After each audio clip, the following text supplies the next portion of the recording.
이번 시간은 서블릿 프로그래밍입니다. 네, 우리 교재의 5장 서블릿의 이해에 해당이 되는 부분이고요. 서블릿은 우리 자바로 만들어진 프로그램을 웹서버에서 실행하기 위해 만들어진 기술이에요.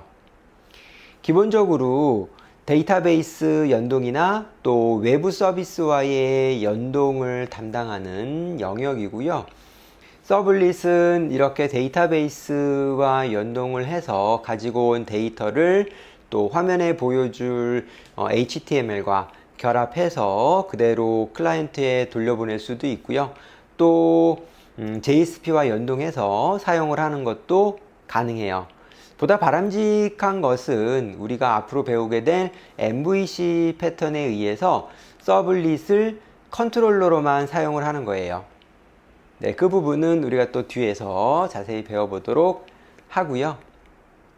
오늘 시간에는 기본적으로 서블릿을 만드는 과정과 또 아파치 톰캣에 의해 서블릿이 실행이 되는 일련의 과정들을 살펴보고요. 그리고 예제, 실습을 통해서 좀 더 자세히 살펴보도록 하겠습니다.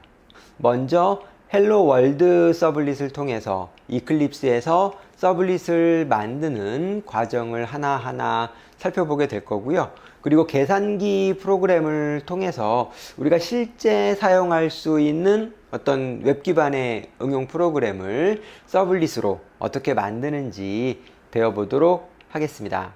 자, 그러면 시작하도록 하죠. 그러면 서블릿의 코드 작성에서부터 또 컨테이너 등록 그리고 클라이언트 요청에 따른 동작 과정을 간략하게 살펴볼게요.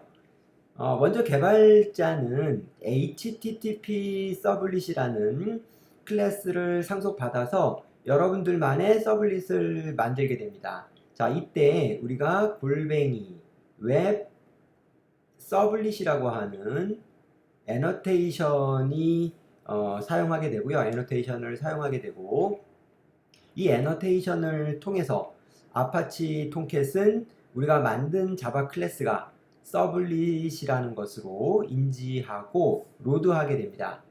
자, 그리고 이 서블릿에 있어서 중요한 부분은 바로 URL 매핑이라고 하는 건데요. 결국 우리가 만든 서블릿은 웹브라우저죠. 이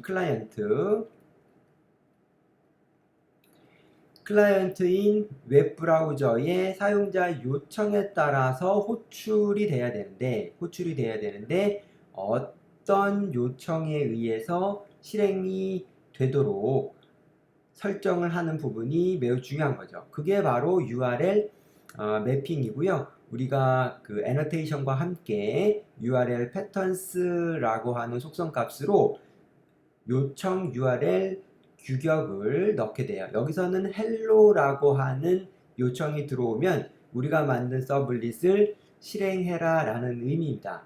자, 그러면은 이제 헬로라는 요청이 있을 때 우리가 만든 서블릿이 톰캣에 의해서 실행이 되는 거예요. 먼저 톰캣이 서블릿을 로드하게 됐을 때 제일 먼저 하는 일은 서블릿의 init라는 메서드를 호출하는 건데 이 메서드는 기본적으로 HTTP 서블릿에서 제공이 되는 거예요. 그래서 우리가 특별히 구현하지 않아도 되지만 만약에 서블릿이 초기화될 때 뭔가 해야 될 일이 있다면 init 메서드에서 구현을 하면 돼요.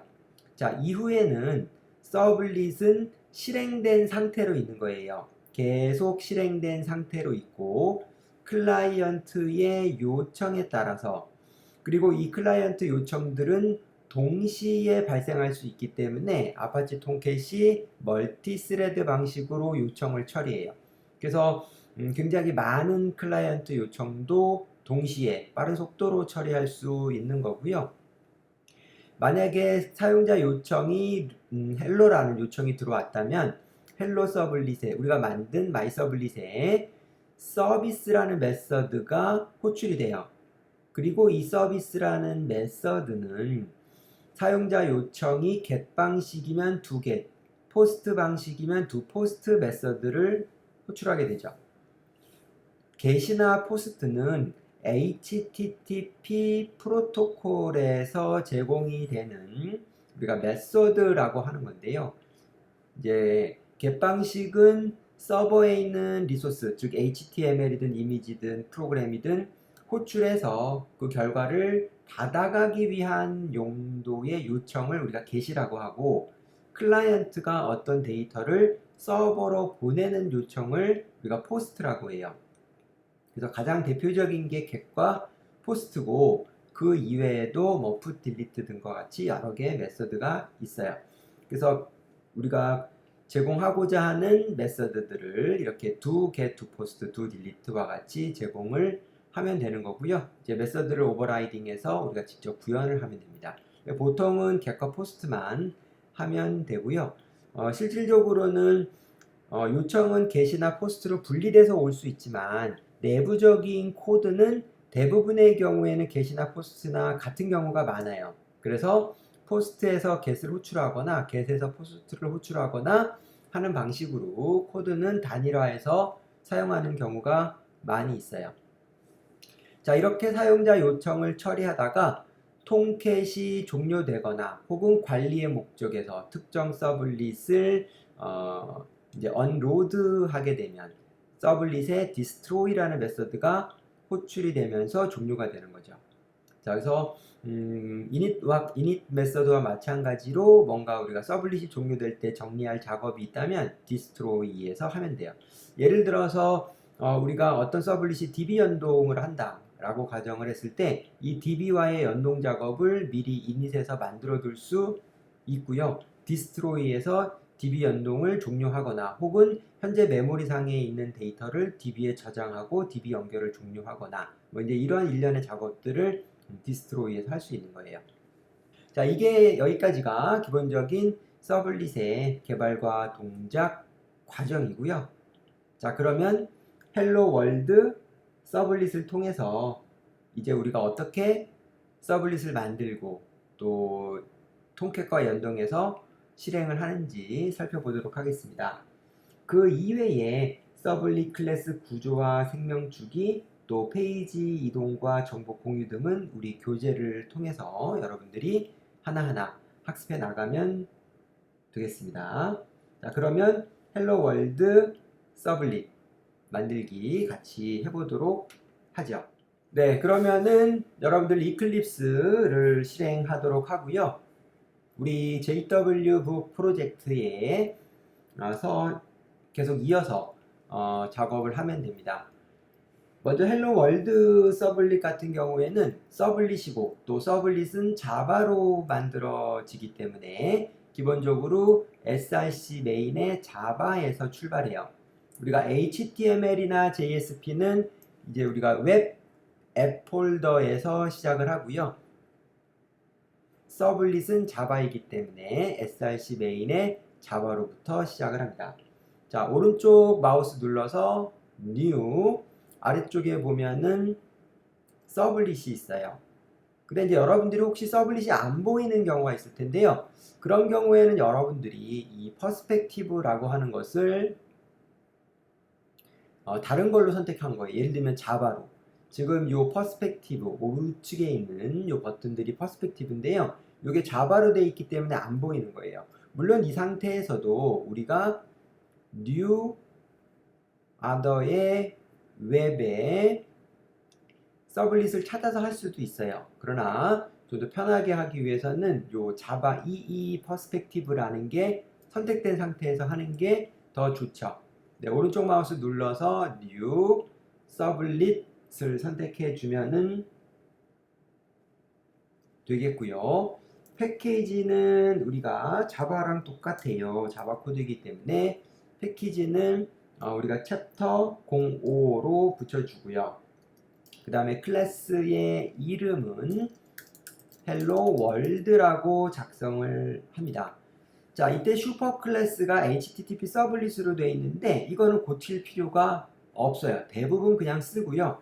만약에 여러분들이 HTTP 서블릿을 상속받아서 미리 만들어 놓는 여러분들이 뭐 특정 프로젝트에 계속 재활용하기 위해서 사용하는 별도 슈퍼클래스를 정해놓고 써도 돼요. 그 경우에는 이제 슈퍼클래스를 바꿔주면은 되겠죠. 물론 이제 그 서블릿이 HTTP 서블릿을 상속받은 클래스여야만 되겠죠. 그래서 기본적으로는 HTTP 서블릿 제공이 되는 클래스를 상속받아서 만들면은 되겠고요. 다음 단계에서 서블릿의 이름과 간단한 설명을 입력하게 되어 있어요. 뭐 서블릿에 대한 간단한 설명은 그냥 텍스트로 여러분들이 입력을 해주면은 되겠습니다. 그냥 간단하게 서블릿을 구별하는 용도이고 뭐 개발 도구나 기타 이런 쪽에서 이 설명을 참고할 수가 있어요. 자, 중요한 것은 이제 URL 매핑이라고 하는 건데 이 URL 매핑이 기본적으로 클래스 이름과 같게 돼 있어요. 근데 이제 요거는 보통 이렇게는 잘 안 하기 때문에 URL 매핑을 에디트해서 이때 주의할 거 앞에 슬래시가 절대 지워지면 안 됩니다. 앞에 슬래시는 있고요. 그리고 헬로라고 소문자로 작성을 해둬요. 그래서 이렇게 변경을 했죠. 그러면 우리가 JW북이기 때문에 실제 URL 요청은 로컬호스트의 뭐 8080에 슬래시 JW북에 헬로라는 요청이 발생을 하면 이 서블릿이 실행이 되는 거예요. 자, 이때 이니셜라이제이션 파라메터라는 것도 추가해 줄 수가 있는데 특정 서블릿이 실행이 될 때 전달되는 어떤 값들이 있다면 우리가 그 값을 여기에 넣어줄 수가 있어요. 그런데 여기에 넣는 값은 애너테이션으로 소스 코드에 들어가는데 그 방식은 그닥 유용성이 떨어져요. 그러니까 왜냐면은 서블릿 코드를 매번 실행하는 게 아니라 코드가 컴파일된 클래스가 서버에서 실행이 될 텐데 이 초기화 파라미터 값이 그렇게 전달되는 것은 현실적이지는 않고요. 이제 XML, 우리가 web.xml이라고 하는 이 디스크립터 파일을 통해서 설정된 이 초기화 파라미터 값을 읽어주는 형식으로 보통 많이 하게 돼요. 근데 이제 여기서는 우리가 애너테이션 방식을 쓰기 때문에 초기화 파라미터는 별 의미가 없습니다. 참고만 하도록 하고요. 이제 다음 페이지로 넘어가서 여기서는 우리 서블릿을 이제 퍼블릭으로 할 거냐, 앱스트랙트로 할 거냐, 파이널로 할 거냐 지정할 수가 있는데요. 이제 파이널 상속을 못 받게 하려면 파이널로 하는데 이것은 굳이 필요가 없고요. 인터페이스는 서블릿도 자바 클래스이기 때문에 우리가 특정 규격을 따르는 서블릿을 만들기 위해서 인터페이스 구현이 필요하다라면 애드를 해줄 수가 있어요. 그렇지만 이제 그렇지 않은 경우는 안 해줘도 되고요. 그 아래쪽에는 우리가 어떤 그 기본 서블릿 요청 메서드에 대한 코드들을 자동 생성할 것이냐에 대한 선택이에요. 그래서 아까 설명한 것처럼 두 겟과 두 포스트가 기본으로 선택이 되어 있는 상태이고요. 나머지 메서드, 예를 들면 푸시라든지 헤드라든지 딜리트라든지 필요하면 선택해서 다시 구현을 해도 돼요. 그리고 서비스, 또 init, 또 디스트로이와 같이 그 라이프 사이클 메서드에 해당하는 부분들도 우리가 오버라이딩해서 구현하는 게 가능합니다. 여기서는 그냥 두 겟과 두 포스트만 자동 생성하도록 할 거고요. 이제 피니시 버튼을 누르면 기본적으로 생성된 서블릿 코드를 확인할 수 있습니다. 하나씩 살펴볼게요. 꽤 복잡해 보이지만 뭐 그렇게 어려운 부분은 없어요.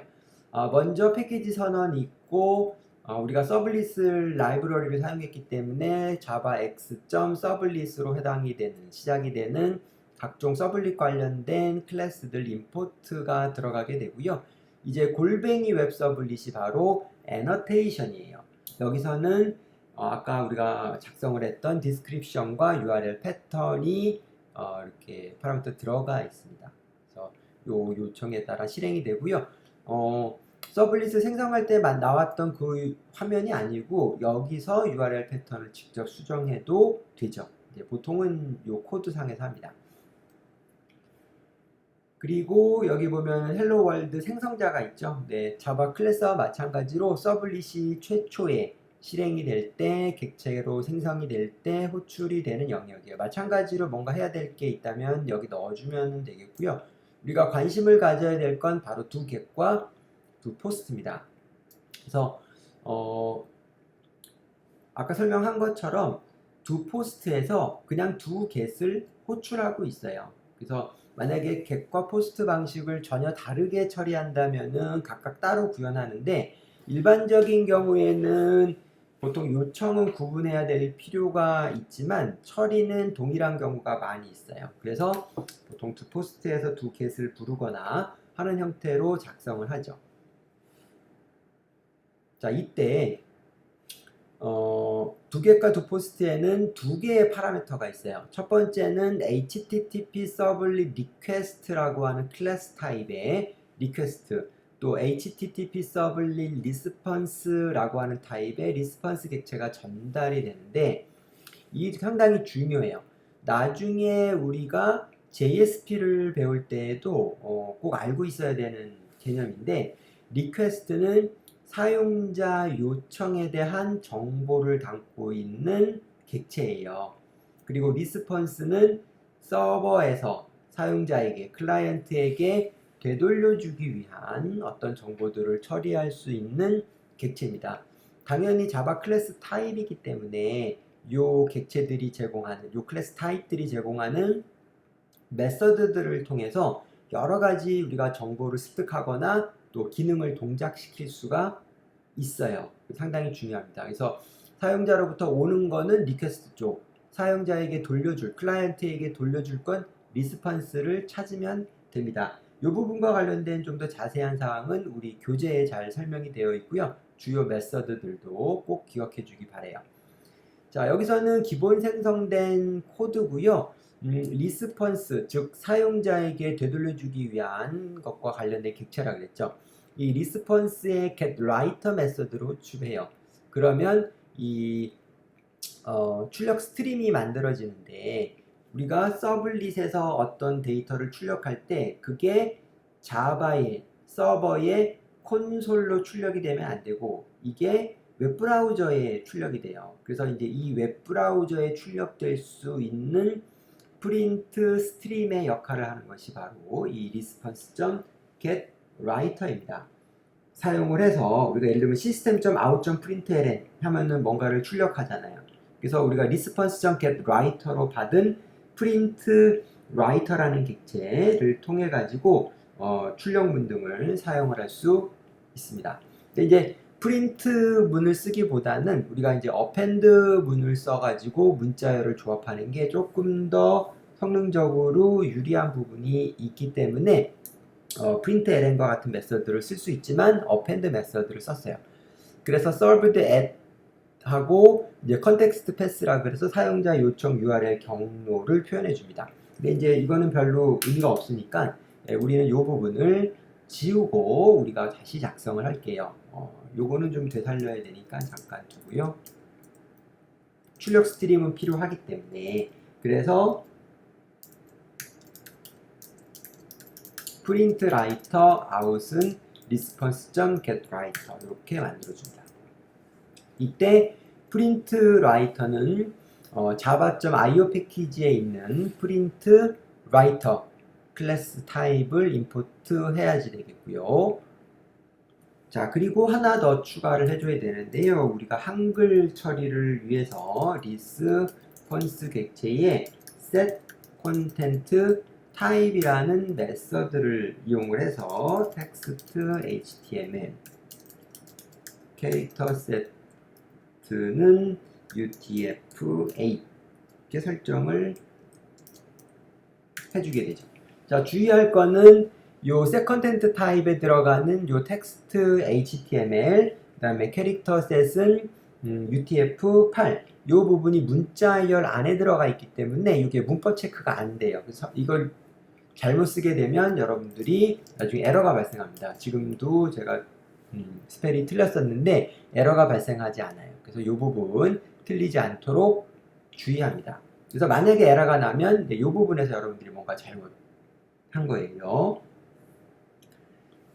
자, 이렇게 하면은 우리가 한글로 어떤 데이터를 웹브라우저를 통해서 출력할 준비가 된 거고요. 네, 그리고 out.append를 이용을 해서 다음과 같이 출력된 HTML 문서의 규격을 만들어줘야 돼요. 네, 이 부분은 여러분들 우리 교재 혹은 소스 코드를 다운로드 받아서 참고하면 될 것 같고요. 내용은 그냥 HTML이에요. 그래서 doctype HTML, HTML 헤드 부분, 그 다음에 바디 부분 시작하고요. H2로 헬로 월드를 출력하고 HR로 한 줄 구분선을 만든 다음에 현재 날짜와 시간은 그리고 java.time. localDate time.now로 현재 시간을 출력하고 이제 종료하는 이제 그러한 구조로 되어 있습니다. 자, 여기서 이제 여러분들이 알아야 될 게 서블릿에서 이렇게 HTML을 출력하게 되면 doGet 메서드 안에 out.print나 out.append로 모든 HTML 코드를 만들어야 돼요. 그래서 HTML과 자바 프로그램을 통해서 데이터를 조합하는 것은 가능하지만 HTML이 길어지고 화면에 표현해야 될 정보가 많다면 이 안에 모든 내용을 넣는 것은 당연히 바람직하지 않겠죠. 네, 그래서 우리가 주로 JSP를 쓰는 거고 이 서블릿은 데이터베이스랑 연동하고 데이터를 JSP에 전달해주는 그런 컨트롤러의 역할로 나중에 사용을 하게 됩니다. 그래서 여러분들이 일단은 지금 서블릿에서 이렇게 데이터를 출력하는 것도 알아야 되기 때문에 먼저 살펴보고 있는 거고요. 코드가 다 작성이 되었다면은 우리가 한번 실행을 해보도록 할게요. 자, 먼저 저장하는 거 잊지 않도록 하고요. 자, 준비됐으면은 만들어진 헬로 월드 .java 선택하고 우리가 HTML 같은 경우에는 오픈잇 웹브라우저를 통해서 굳이 서버를 통하지 않고도 실행했지만 서블릿은 반드시 톰캣을 통해서 실행을 해야 돼요. 그렇기 때문에 우리가 이제 이미 개발 환경 구축하면서 톰캣과 연동을 해준 상태라 run as, run on server 혹은 서블릿의 경우에는 코드 상태에서 그냥 실행 버튼을 눌러도 서블릿이 실행이 돼요. 네, 한번 해볼게요. 근데 혹시 안 될 경우, 혹시 이 경우에 잘 안 되는 경우에는 run as, run on server를 하면 됩니다. 그냥 한번 버튼을 눌러보도록 합니다. 자, 그러면 자동으로 톰캣이 연동이 되고요. 연동이 되어 있다면 finish를 누르면 컴파일 과정과 톰캣에 로드하는 과정을 거쳐서 이렇게 웹브라우저에 실행 결과가 나오는 것을 알 수 있죠. 헬로 월드, 그 다음에 현재 날짜와 시간을. 자, 리로드를 하게 되면은 네, 계속 시간이 변하는 것을 알 수 있죠. 네, 이렇게 해서 우리가 기본적으로 서블릿을 만들고 또 실행하는 과정을 살펴봤습니다. 자, 이때 우리가 또 좀 한 가지 알아둬야 될 부분은요. 만약에 이제 여러분들이 뭔가 고쳤어요. 헬로 월드 뭐 안녕하세요라고 메시지를 추가했다고 가정해 볼게요. 자, 그 다음에 저장 버튼을 누릅니다. 자, 저장 버튼을 누르고 여러분들이 여기서 이렇게 리로드를 하게 되면 바뀐 내용이 안 들어오는 걸 알 수 있죠. 네. 그러다가 처음에 바뀐 내용이 안 들어왔잖아요. 분명히 저장하고 리로드를 했는데 그리고 이제 이클립스의 콘솔에 이 컨텍스트를 다시 로드하는 작업이 시작되었습니다 라는 메시지가 나온 이후에 바뀐 내용이 반영된 것을 알 수 있어요. 이클립스가 소스 코드가 변경된 것을 감지해서 그걸 다시 컴파일해서 톰캣에 전달하기까지 약간의 시간이 소요될 수 있어요. 그래서 여러분들이 그거를 알아야 돼요. 그래서 컨텍스트가 다시 로드 된다는 메시지를 반드시 확인한 다음에 리로드 해야 변경된 내용이 반영이 되지. 그렇지 않으면 내용이 반영이 안 돼요. 그래서 여러분들이 분명히 고쳤는데 왜 자꾸 반영이 안 되지? 할 수가 있습니다. 그리고 경우에 따라서는 분명히 소스 코드가 바뀌었음에도 불구하고 다시 로드하는 작업이 시작이 안 되거나 바뀐 내용이 나오지 않을 수도 있어요. 그래서 이 부분은 간혹 가다가 뭔가 착오가 있는 거죠. 그래서 분명히 우리는 소스가 바뀌었지만 서버가 그것을 인지하지 못하는 거예요. 당연히 그런 경우에는 이제 종료 버튼을 누르고 통캣이 다시 시작될 수 있도록 하면 되겠고요. 그래도 안 된다면, 바뀐 내용이 자꾸 반영이 안 된다면 이제 통캣 서버를 선택하고 오른쪽 마우스 눌러서 예, 클린, 여기 클린 있죠? 요 위에 클린을 한번 해주고, 그리고 그 밑에 있는 클린 통캣 워크 디렉토리를 해줍니다. 그러면 일종의 캐시예요. 그래서 통캣 서버에 이제 컴파일 되어서 있는 서블릿에 관련된 정보들을 다 날리고 지우는 거예요. 그러면 이제 우리가 다시 실행하게 되면은 이제 다시 컴파일하고 실행하는 일련의 과정들이 소요되기 때문에 다소 느리게 실행이 될 수 있지만, 혹시 변경된 내용이 반영되지 않았다면 완전히 새롭게 반영할 수 있는 방법이 됩니다. 네, 그래서 여기까지 우리 기본적으로 헬로 월드 서블릿 여러분들 같이 만들어 보고요. 혹시 문제가 있을 때의 대처 방법도 설명을 했어요. 자, 그러면 이제 계산기 프로그램 구현으로 넘어가 보도록 할게요.